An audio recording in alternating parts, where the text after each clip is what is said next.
2024년 5월 12일 주일 예배를 하나님께 드리겠습니다. 함께 기도하시겠습니다. 하나님, 지난 한 주간을 주님 안에서 집 나간 둘째 아들로서 주님 주시는 그 삶을 살았는지 돌아보게 하옵소서. 스스로는 무능하여서 하나님의 은혜 아니면 아무것도 아님을 자각하게 하시고, 하나님 전에 문지기로 사는 것이 이 땅에서의 부자로 사는 것보다 더 사모함을 고백하는 성도들의 삶에 있게 되기를 소망합니다. 오늘도 하나님께서 깨닫게 하시는 그 말씀으로 이 나그네의 땅을 살아가는 힘이 되게 허락하옵소서. 예수님 이름으로 기도 올립니다. 아멘. 지난주는 잃어버린 성도 다시 찾으시는 하나님이라는 제목으로 누가복음 15장을 통해서 공부했습니다. 미혹하는 것들의 그 실상에 대해서 파헤쳐 보았죠. 성도는 잃어버린 드라크마요 무리를 떠난 양이며 아버지의 재산을 허랑방탕하게 허비하던 스스로 어떠한 액션도 취할 수 없는 존재이지만 하나님은 회개하였다고 여겨주시고 스스로 회개할 것이 없다고 여기는 행위율법주의자들인 99마리의 양 9개의 드라크마 첫째 아들을 신랑을 기다리다가 지쳐서 다 함께 졸며 잤던 10처녀 중 기름을 준비하러 나간 5처녀를 에레모스, 광야, 세상에 유기시키고 잃어버린 양 한 마리와 잃어버린 드라크마 하나 그리고 아버지의 품을 떠났던 둘째 아들 졸며 같이 자던 5처녀와 같은 스스로를 무익한 아들이라고 여기던 그들을 하나님은 긍휼히 여기시고 의인이라 여겨주셔서 천국 혼인잔치로 이끌어 들이심에 대한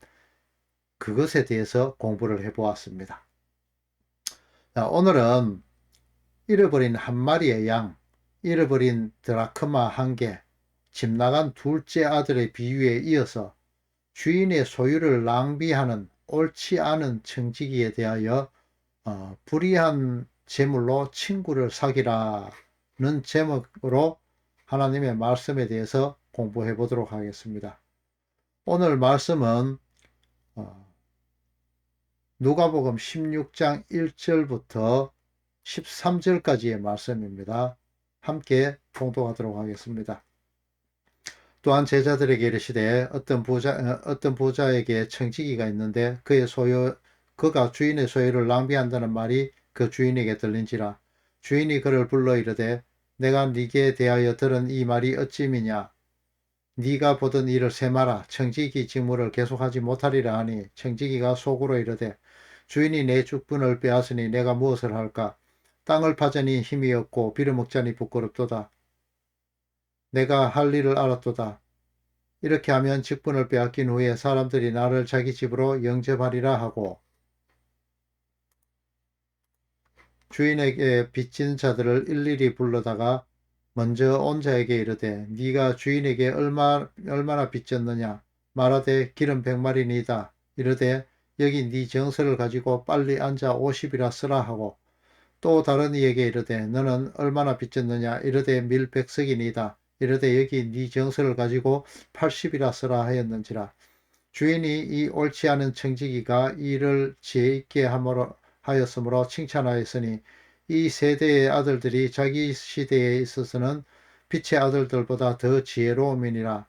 내가 너희에게 말하노니 불의의 제물로 친구를 사귀라. 그리하면 그 제물이 없어질 때에 그들이 너희를 영주할 처소로 영접하리라. 지극히 작은 것에 충성된 자는 큰 것에도 충성되고 지극히 작은 것에 불의한 자는 큰 것에도 불의하니라. 너희가 만일 불의한 재물에도 충성하지 아니하면 누가 참된 것으로 너희에게 맡기겠느냐. 너희가 만일 남의 것에 충성하지 아니하면 누가 너희의 것을 너희에게 주겠느냐. 집 하인이 두 주인을 섬길 수 없나니 혹 이를 미워하고 혹 저를 사랑하거나 혹 이를 중히 여기고 저를 경히 여길 것임이라. 너희는 하나님과 재물을 겸하여 섬길 수 없느니라. 아멘. 오늘 본문이 좀 길지요. 근데 오늘 이 말씀을 읽으면서 여러분 어떤 생각을 한번 해보셨습니까? 여러분 여태까지 교회에 다니시면서 이 설교에 대해서 많이 들으셨죠? 근데 그 설교의 내용은 어떤 것이었죠? 세상에서 돈 많이 벌어서 그것이 조금 옳지 않은 방법으로 벌어들인 돈이라 하더라도 그것을 교회를 위해서, 선교를 위해서 쓰면 천국 간다. 아니면 자신이 가지고 있는 세상의 재물을 가난한 자들에게 나누어 줌으로써 그들의 친구가 되어라. 그것이 곧 하늘의 보물을 쌓는 일이 된다. 뭐 대충 이런 결말을 내리는 설교들을 들으셨죠. 제가 수십 번 말씀드렸지만은 스스로 무엇인가를 행해서 천국에 가게 된다면은 예수님의 십자가의 은혜는 어디로 가야 하나요? 그리고 신명기 23장 18절 말씀 이런 것들은 어떻게 해석해야 되죠? 그렇다면은 지난주와 석주전에 예수님의 비유에 이어지는 오늘 본문의 비유는 어떤 연관성을 가지고 있고 어떻게 연결해야 하며 또 어떻게 이해해야 예수님께서 하시던 그 비유의 말씀의 그 진이 그래서 어떤 것을 뜻하는가를 정확하게 알 수 있을까요? 자, 본문에는 한 부자가 등장하고 그에게는 청지기가 있었다고 기록하고 있는데 이것은 안드로포스티스 뭐뭐 아이켄 이렇게 되는 헬라어인데 어떤 사람이 뭐뭇을 가지고 있었다 이런 뜻입니다. 이것은 15장 11절 어떤 사람에게 두 아들이 있었다 요것과 같은 표현이거든요. 이 두 비유가 다르지 않다는 것에 그런 어, 뉘앙스를 주는 것이죠. 그리고 본문에 등장하는 청지기에 해당하는 헬라어 단어는 어, 오이코노모스인데 이 오이코노모스는 맡겨진 재산이나 종들을 관리하도록 위탁받은 그 감독자나 고용인을 가리키는 광범위한 그런 단어로 사용되었습니다. 이들은 집안일을 돌보며 다른 종들을 관리하는 임무를 맡고 있었는데요. 어떤 청지기는 주인의 재산이나 부동산을 전적으로 맡아서 관리하기도 했습니다. 본절에 나오는 청지기는 광범위한 재정적인 책임과 주인의 이름으로 계약을 체결할 수 있는 막중한 임무와 권한을 가졌던 그런 사람이었던 것 같습니다. 그리고 본문에는 그 청지기의 주인인 부자 플루시오스라고 이렇게 등장하는데요. 이 단어는 이 플루시오스라는 것은 당시 갈릴리에 흔히 있었던 부재중인 지주를 가리킬 때 사용하는 그런 단어였습니다. 부재중인 지주, 주인을 대신해서 사물을 도맡아오던 그 청지기는 어떤 사람으로부터 주인의 그 소유를 낭비한다는 고발을 당하게 되죠.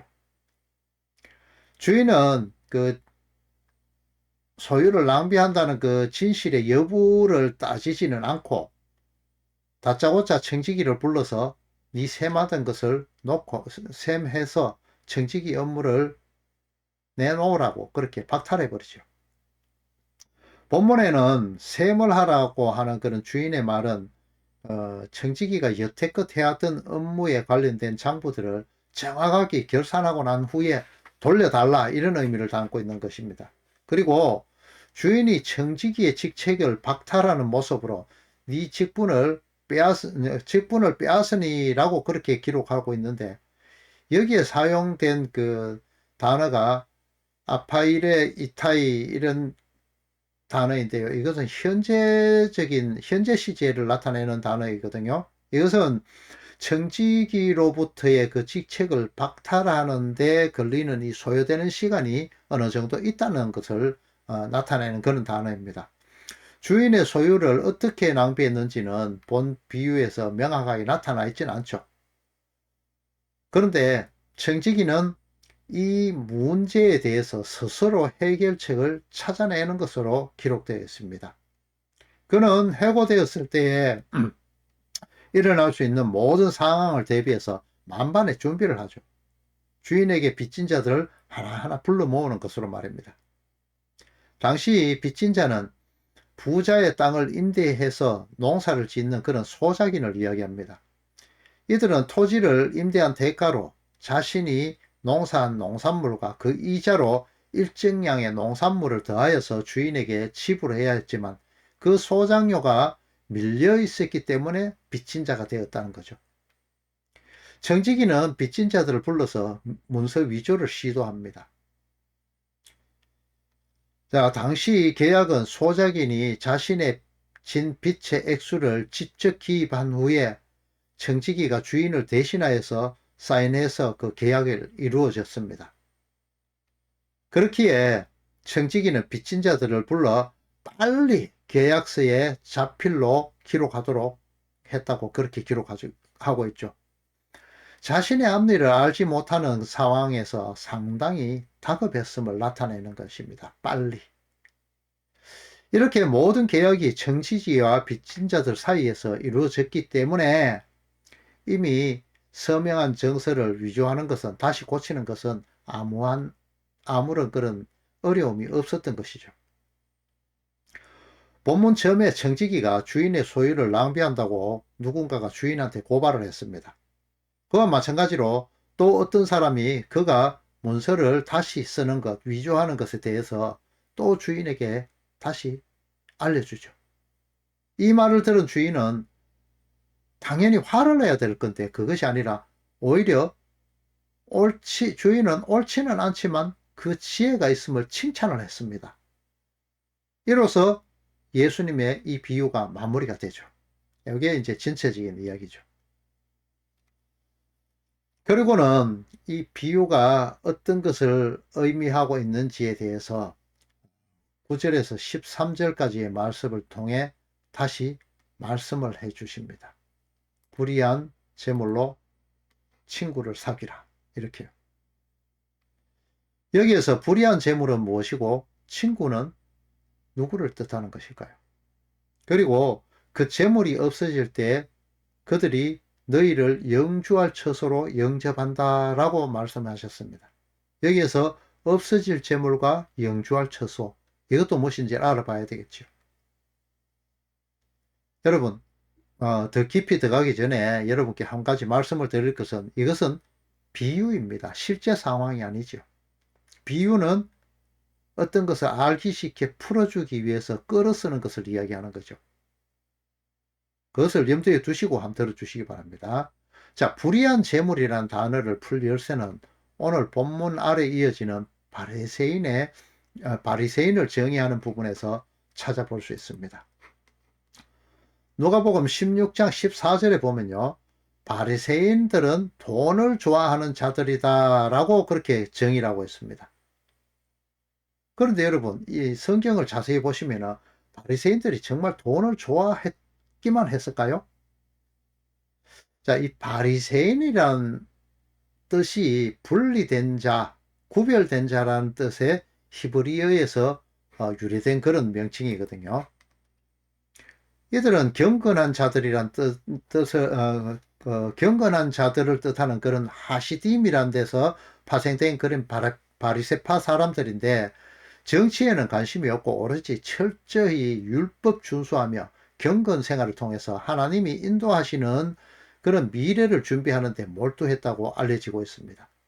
하지만 그들은 엄격한 율법 준수를 위해서 실행할 규칙으로 할라카라는 것을 만들었는데, 이것은 율법을, 그러니까 여기에 기록된 것은 율법 외에 구전된 그런 전성된 장로들의 전통 그런 것들인데, 이것을 이들은 하나님의 뜻과 동등하게 취급을 했습니다. 이들은 율법을 정확하게 해석하고 준수하려고 열심을 다했지만, 하지만 그들은 철저하게 율법을 옹호하는 자들이었습니다. 그래서 그들은 율법을 지키지 않는 세리와 바리새인들을 미워했고, 안식일에 병든 자들을 고치는 예수님을 미워하고 배척했던 것입니다. 이들은 자신들이 율법 준수를 위해서 철저히 노력했기 때문에 항상 어떠한 잘못도 저지르지 않는다고 그렇게 스스로 생각했던 사람들이거든요. 그들은 자신들이 간혹 저지르는 죄를 상쇄시키기 위해서 추가적인 어떤 선을 쌓는 그런 의를 쌓는 그런 행위들도 했습니다. 그러나 지나친 형식주의에 빠져서 율법에 참된 그런 정신을 상실하는 잘못을 범했기도 했습니다. 그들 중에 어떤 사람들은 자신의 경건한 생활을 위해서 자신의 전 재산을 팔아서 가난한 자들을 구제하기도 하고 밥을 굶어가면서까지 그 돈으로 가난한 이웃을 돕는 그런 선행을 베풀 정도의 정말 행위에 대해서는 뛰어난 사람들이었습니다. 그리고 스스로의 잘못을 벌하기 위해서 자신의 몸을 채찍으로 쳐서 자신을 세상으로부터 격리시키는 그런 경건의 생활을 하던 사람들이었거든요. 여러분들은 내 이웃의 가난한 고아와 과부들을 위해서 자신의 영적인 그 바로섬을 위해서 바리새인들만큼 열심으로 성경 그 율법에 기록된 대로 그렇게 살기 위해서 노력하고 열심을 다 하셨는지 한번 돌아보시기 바랍니다. 이렇게 돈을 좋아하는 그들은 돈을 좋아했다고 그들이 돈을 좋아했다고 누가가 기록한 것은 왜 이렇게 기록했을까요? 왜 돈이라고 기록했을까요? 그들은 사실 돈보다 더 가치 있다고 여긴 것이 하나 있었는데 그것은 율법이거든요. 그들은 율법을 지킴으로 사회적으로 존경을 받고 종교적으로 의인이 되었기 때문에 오히려 청빈한 삶을 살고 길거리에서 옷 소매가 넓은 그런 옷을 입고 만민이 보도록 기도하곤 했습니다. 이 소매에는 항상 말씀이 들어있었죠. 그들에게. 그들의 삶의 전체는 율법 지킴이라고 할 만했습니다. 그것으로 그들은 자신의 자랑과 명성과 지위를 스스로 챙겨 가졌습니다. 그런데 이러한 자기 자신 챙기기, 자기 스스로 하나님 되기, 이것이 바로 그 부자이며 돈을 좋아하는 행위라고 예수님이 말씀하셨던 것입니다. 본문의 내용은 단순히 금전적인 부자를 가리켜 돈을 좋아했다고 하는 것이 아니거든요.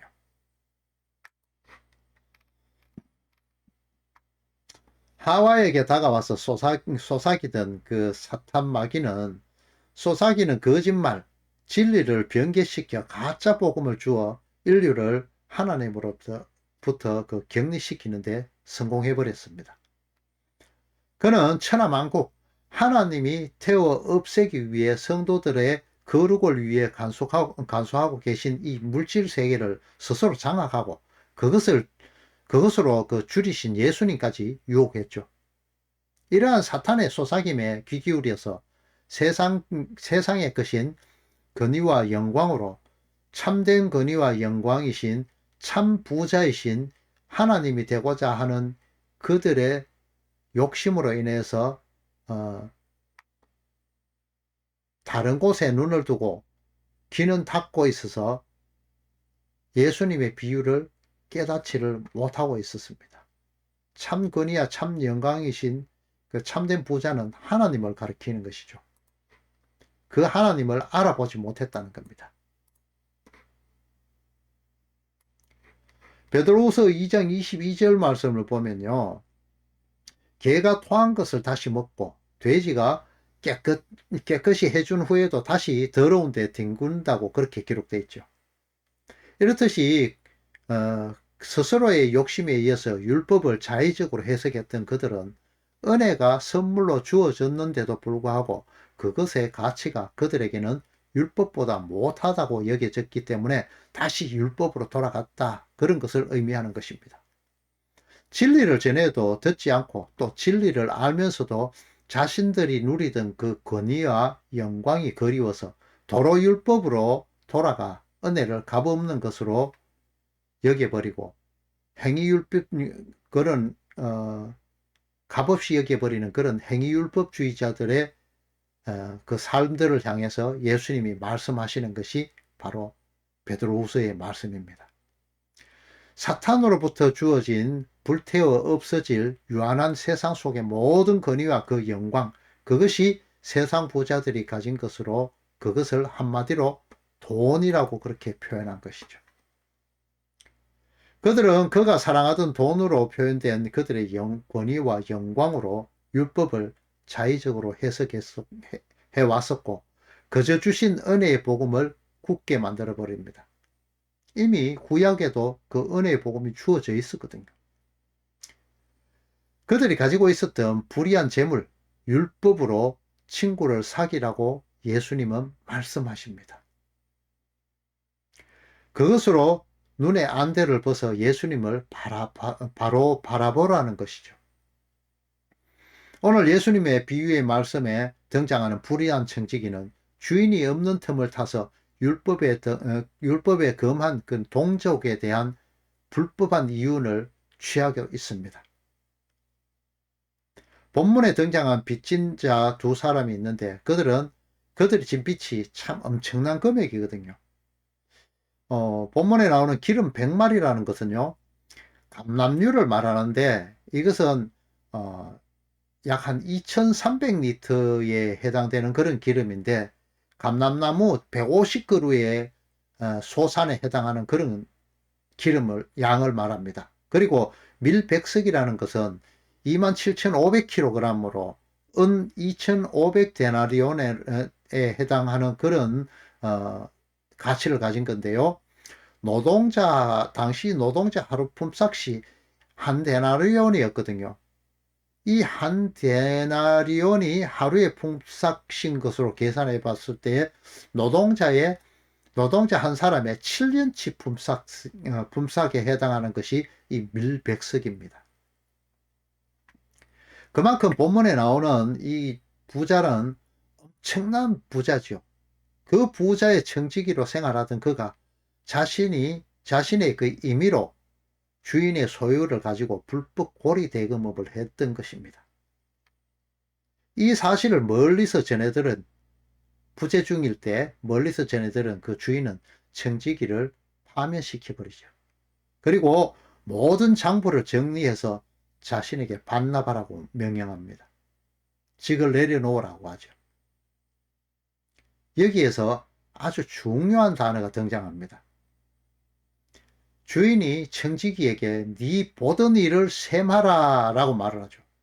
여기에서 셈에 해당되는 헬라어가 로고스입니다. 여러분 많이 들어보시죠? 이것이 말씀, 또 다르게는 이성, 사건 이런 뜻을 가지는 단어이거든요. 그리고 셈하라 할 때 하라 이 단어는 헬라어 아포도스 이건데 이것은 그 아포디도미 여러분들 들어보셨을 겁니다. 이 아포디도미의 부정 과거 명령형으로 넘겨주다, 양도하다 이런 뜻을 가진 단어이거든요. 이것을 보면요, 네 보던 일을 셈하라 이것은 뭔 말인가 하면요, 네가 보던 장로들의 유전으로 인해서 일그러진 율법에서 눈을 돌려 참 말씀으로 눈을 돌려라. 눈을 돌려주어라. 이렇게 회개를 촉구하는 내용이거든요. 청지기는 빚진 자들을 한 사람도 빠짐없이 일일이 불러서 문서를 원래 기록해야 할 그 내용대로 다시 바꾸어 기록하는 거죠. 위조하는 거죠. 이 소식을 들은 주인은 이 청지기의 행위가 지혜롭다고 칭찬하고 있는 그런 예화인 것입니다. 청지기는 주인이 없는 틈을 타서 고리대금업으로 불법을 했다고 그렇게 말씀드린 이유가 바로 이 내용입니다. 당시 유대인들은 모세의 오경을 목숨처럼 지키고 사는 율법주의자들이었어요.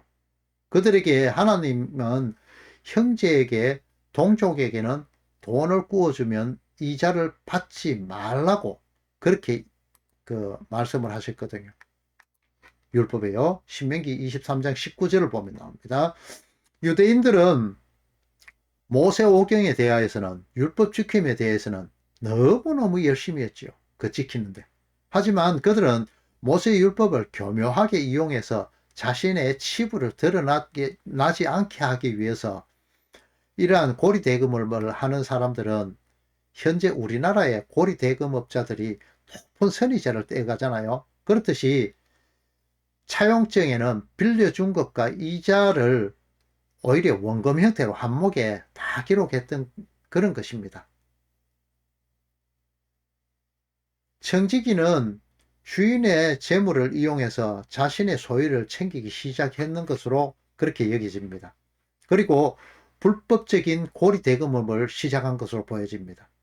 기름 50마를 빚진 자에게 선의자를 붙여서 100마를 쓰도록 하고 밀 80석 빚진 자에게 선의자를 포함해서 밀 100석이라고 쓰도록 그렇게 이야기했다는 것이죠. 이 이자 부분이 바로 불의의 재물이며 주인의 소유를 낭비, 불법을 저지른 그런 내용이다 라고 제가 말씀드리는 것입니다. 이때까지 들은 것과는 좀 다르죠.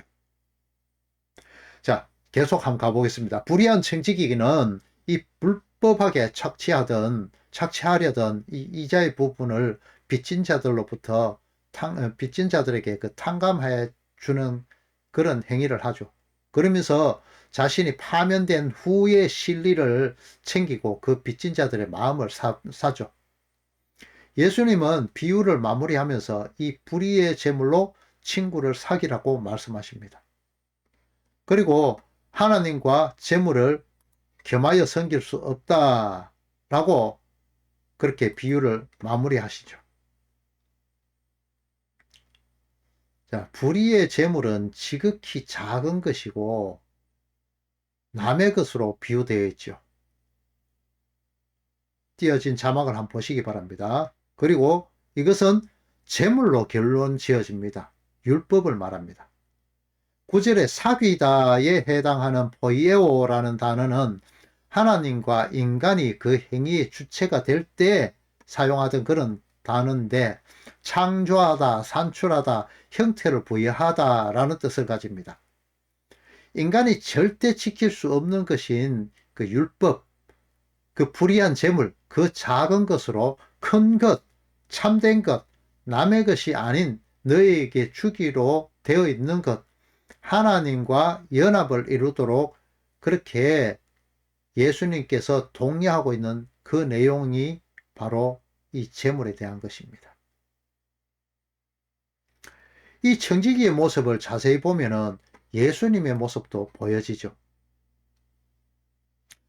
하늘에 하나님 품을 떠나서 타락해버린 탕자된 집 나간 양이 된 그들을 하나님의 진노로부터 막아서시면서 그들을 품어 안으시고 그 죄덩어리들인 우리들을 품어 안으시고 스스로 죄가 되셔서 불의한 청지기가 되셔서 십자가를 지십니다. 그리고 다시 살리셔서 그들에게 붙어있는 이자라는 부분을 떼어내 버리시죠. 잘라내 버리시죠. 불법한 고리대금, 이자의 무거운 짐, 곧 그 율법의 무거운 짐을 잘라내 버리신단 말이죠. 이 부분에서 예수님은 예수님의 그 십자가 지시는 부분을 엿볼 수 있습니다. 자, 오늘 본문 내용에서 탕자를 찾아 나선 아버지와의 비유와 그 어떻게 이것이 연결되는지 이것에 대해서 한번 살펴보도록 하겠습니다. 자, 자막을 보시면서 제 말씀을 들어주시기 바랍니다. 집 나간 둘째 아들은 아버지의 재산을 창녀와 함께 탕진해버리는 모습을 보여주고 옳지 않은 청지기는 주인의 소유를 낭비했다 이렇게 기록하고 있습니다. 여기서 나오는 단어 낭비하다에 해당하는 헬라어 단어가 디아스코로피조인데 이것은 헛부리다, 분산시키다, 낭비하다 이런 의미를 가지는 단어입니다. 이 두 비유, 둘째 아들과 불의한 청지기를 나란히 놓고 이들이 재물을 낭비했다, 소유를 낭비했다 라고 이렇게 기록하면서 예화가 시작이 되죠. 오늘 본문의 청지기는 주인으로부터 직분을 빼앗긴 후를 걱정하는 장면에서 스스로의 힘으로는 아무것도 할 수 없는 존재임을 절감하게 되죠. 마치 이런 양과 이런 드라크마가 스스로 주인을 찾아갈 수 없고 집 나간 둘째 아들은 자신의 힘으로 지업 열매조차도 구할 수 없는 존재임이 나타나듯이 똑같은 그런 표현인 것입니다. 표의 그 3번을 보시면 탕자는 스스로 돌이킵니다. 이와 같이 옳지 않은 정직이는 자신이 스스로 해야 할 일이 무엇인지를 깨닫게 됩니다. 이 두 부분이 비슷하죠. 이것이 바로 회개의 부분을 나타내는 겁니다. 이 회개는 드라크마를 찾고 양을 찾는 부분에서 살펴보았듯이 찾는 것은 주인인데 그들이 회개하였다고 예수님이 그렇게 말씀하셨죠.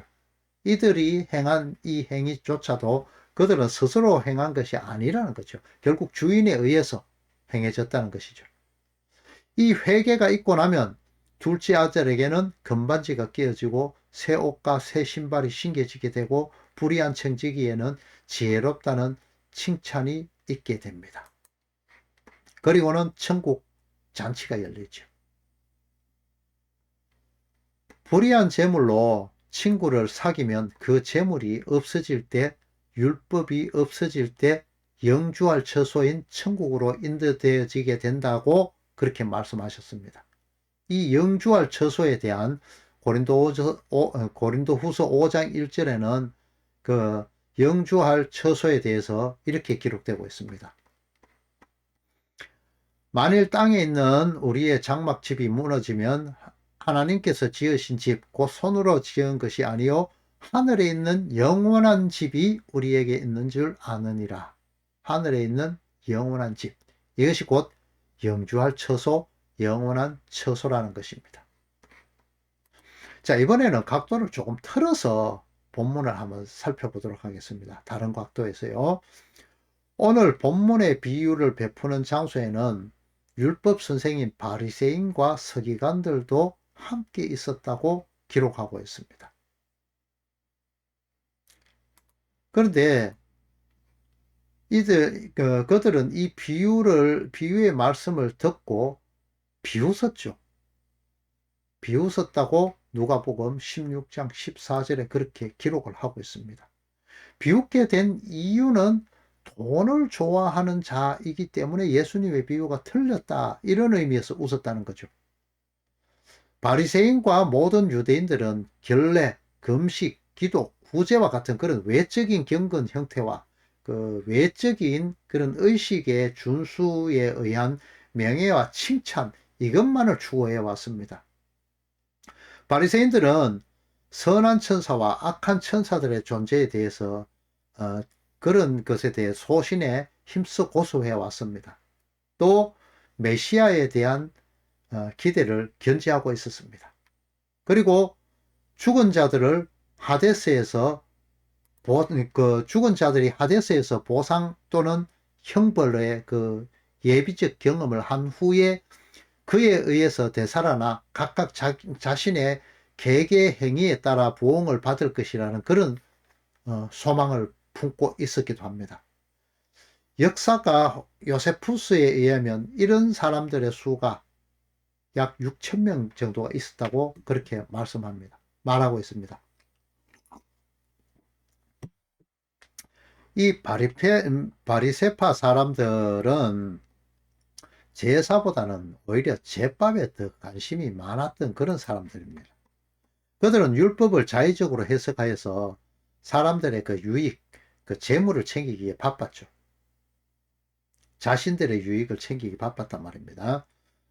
그들은 장사하는 사람들과의 그 카르텔을 형성해서 제사에 필요한 것들의 그것들로 통해서 폭리를 취했죠. 이 마태복음 21장 12절에 나오잖아요. 그래서 예수님이 예루살렘 성전에 올라가서 장사하는 자들을 내쫓으시면서 바리새인들, 너희들은 내 집을 강도의 구렬로 만들었다고 호통치면서 뒤집어 버리죠.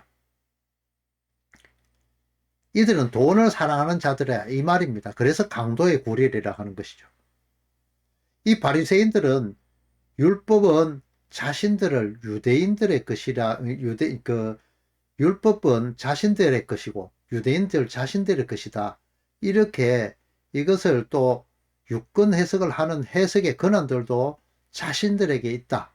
이렇게 생각해서 하나님의 은혜로 빚진 자들인 많은 신앙인들을 찾는 그런 사람들에게 그 사유화된 그런 불법적인 율법으로 오히려 폭리를 취하고 그 은혜의 길을 막아버리고 자신들도 그 길을 가지 않는 모습들을 보이죠.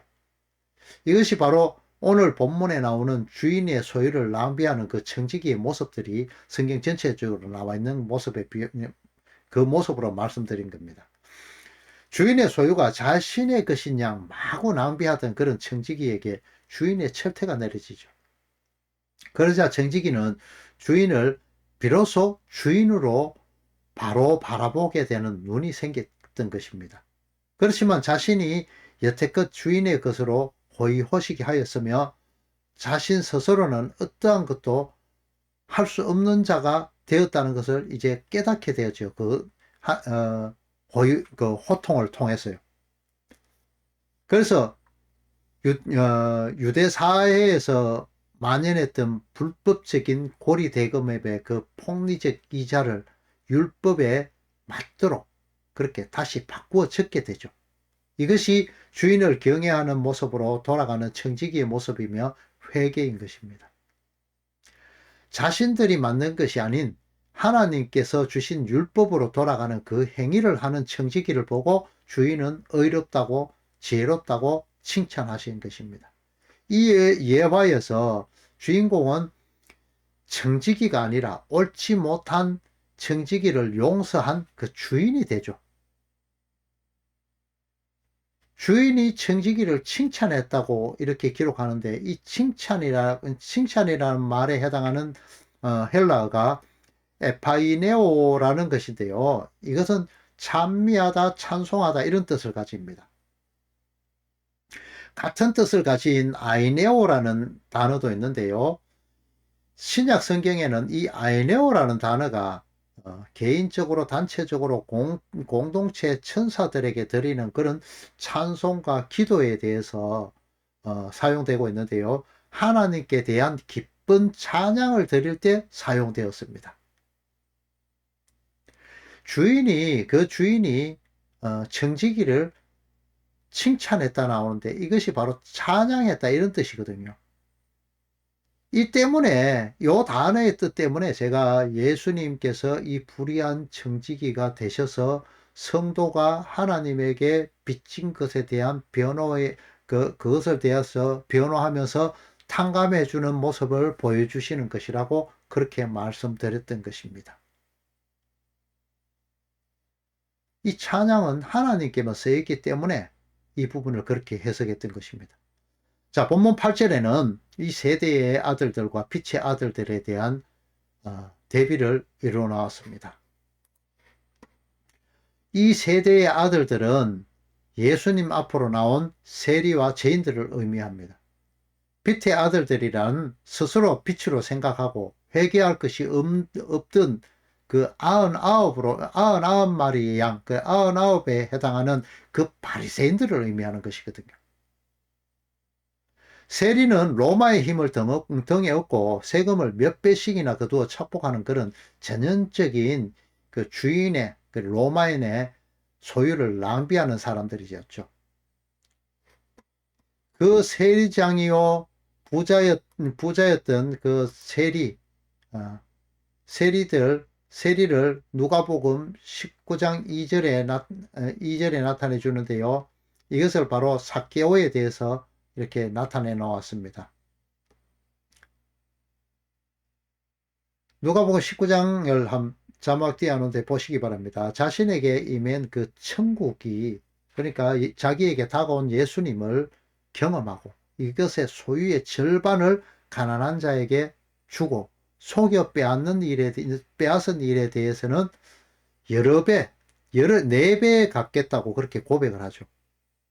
그리고 세리장 삭개오, 세리 중에서 가장 나쁘다 이런 의미죠. 세리장 삭개오는 불의한 재물로 예수님 천국을 사게 되는 것입니다. 이 부분을 나타내죠.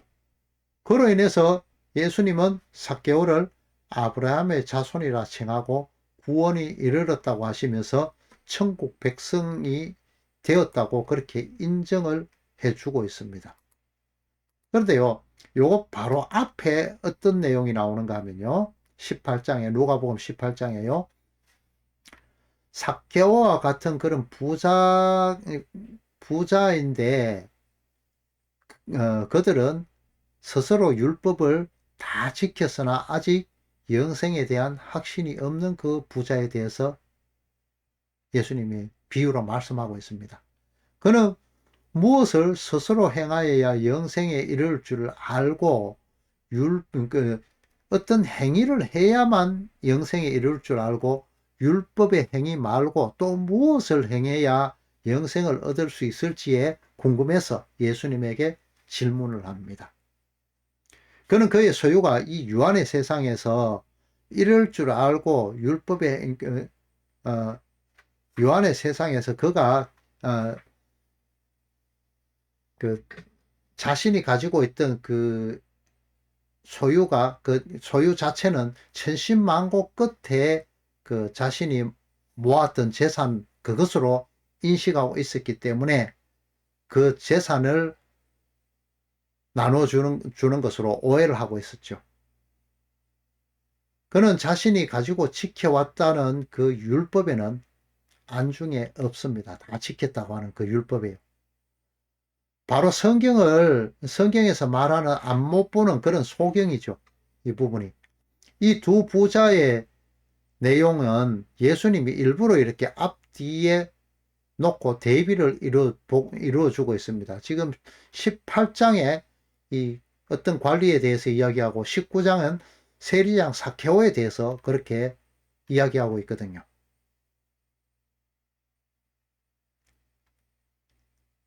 자, 불의의 제물로 친구를 사기라는 것은 불의의 제물, 즉 하나님의 말씀에 반대인 개념인 이 땅의 재화와 불법적으로 고쳐져서 해석해온 그 율법을 의미하거든요.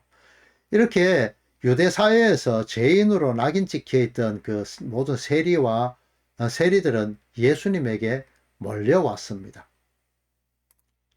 말씀을 드리려고요. 누가는 이 세리들을 표현함에 있어서 모든 세리라고 일부러 이렇게 기록하고 있습니다. 누가복음 5장 29절에서 32절을 보면요. 세리인 그 레위의 집에 예수님과 제자들의 잔치하는 모습이 나오고 있죠. 여기 바리새인과 서기관과 세리가 대비되는 그런 모습이 나오고 바리새인과 서기관은 건강한 자, 또 의인이고 지난주 공부했던 회개할 것 없는 자로 나타납니다. 그리고 세리들은 병든 자이며 죄인이며 잃어버린 자로 예수님께서 직접 찾아 나서서 회개시키는 대상인 자인 것입니다. 이 죄인을 대표하는 세리들은 모두 예수님 앞에 모였습니다. 하지만 바리새인들은 예수님의 이와 같은 모습을 비방합니다. 그들은 스스로 회개할 것이 없는 자였죠. 자칭 말씀을 가진 자들이었고 자칭 빛의 아들들이라 이렇게 기록하고 있습니다. 부자 청년이 자신이 지켰다고 말하면서 율법, 말씀에 대해서 바르게 인지 못했던 것처럼 평생 주인의 재산을 하나님의 말씀을 자신의 것으로 휘두르다가 자신의 것이 아님을 인식하고 이제 그것을 주인 하나님께 빚진 자를 찾아서 그것을 나누어 주기 시작합니다. 그래서 본문 11절, 12절을 보면은 자신의 것이 아닌 것을 자신의 것으로 알고 있던 그런 불의한 재물, 율법적인 행위, 남의 것들을 버리고 창세 전에 이미 성도에게 주시리라고 약속했던 성도의 것, 오직 하나님의 율법만을 붙잡아야 한다고 하는 그 예수님의 말씀을 통해서 이 본문 11절, 12절에 불의한 재물에 대해서 불의한 재물을 나눠주는 것에 대해 나오는 것입니다. 성도의 참 재물은 하나님의 말씀, 하나님 말씀 그것밖에 없는 것입니다. 인간의 열정으로 변개되었던 가짜 재물, 불의한 재물은 행위율법이 그런 행위율법을 끊어내 내어지는 그때, 그러한 불의한 재물이 끊어내어지는 그때 하나님의 칭찬이 있게 되죠.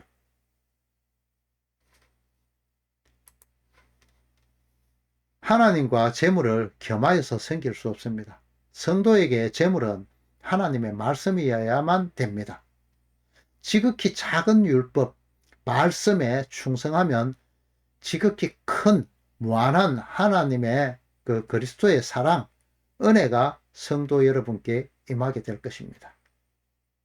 잃어버린 양, 잃어버린 드라크마 한 개, 그리고 탕자를 찾아 나선 아버지의 비유와 오늘 옳지 않은 청지기의 비유 이렇게 연결되어지십니까? 자, 다음 주에는 이 비유에 이어지는 부자와 부자와 거지의 비유에 대해서 공부해 보도록 하겠습니다. 축도로 예배를 마치도록 하겠습니다. 이제는 교회의 머리가 되신 성자 하나님의 크신 은혜와 독생자를 보내신 성부 하나님의 크신 사랑과 성령 하나님의 위로 교통 충만하심이 진리를 추구하며 나의 나됨은 나의 의를 인함이 아니라 오직 하나님의 은혜임을 고백하는 모든 성도들 위해 이제로부터 영원토록 함께 있을지어다. 아멘.